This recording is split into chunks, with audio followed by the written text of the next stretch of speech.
All of the original Project Gutenberg texts from the 1970s were produced in ALLCAPS, no lowercase. The computers we used then didn't have lowercase at all.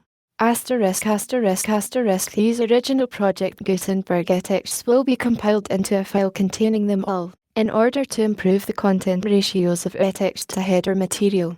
Lincoln's second inaugural address, March the 4th. 1865. Fellow countrymen, at this second appearing to take the oath of the presidential office, there is less occasion for an extended address than there was at the first. Then a statement, somewhat in detail, of a course to be pursued, seemed fitting and proper.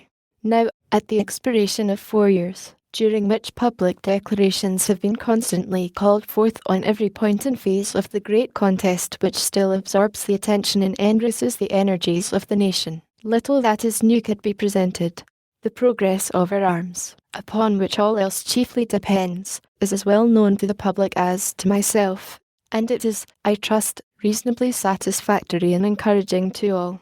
With high hope for the future, no prediction in regard to it is ventured. On the occasion corresponding to this 4 years ago, all thoughts were anxiously directed to an impending civil war.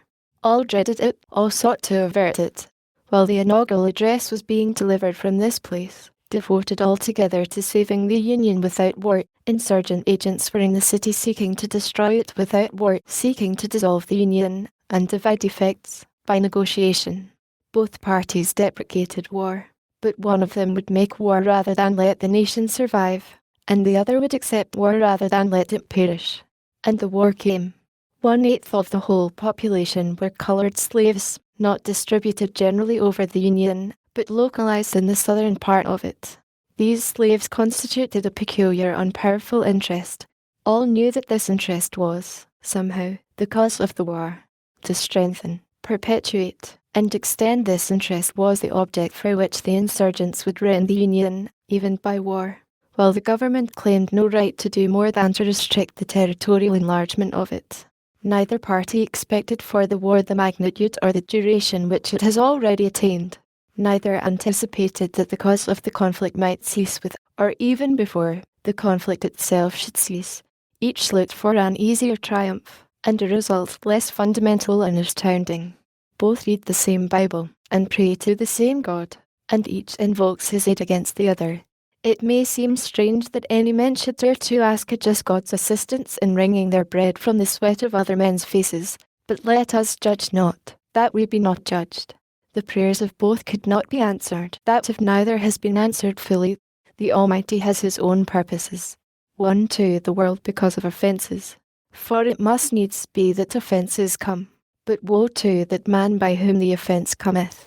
If we shall suppose that American slavery is one of those offences which, in the providence of God, must needs come, but which, having continued through his appointed time, he now wills to remove, and that he gives to both North and South this terrible war, as the woe due to those by whom the offence came, shall we discern therein any departure from those divine attributes which the believers in a living God always ascribe to him? Fondly do we hope, fervently do we pray, that this mighty scourge of war may speedily pass away.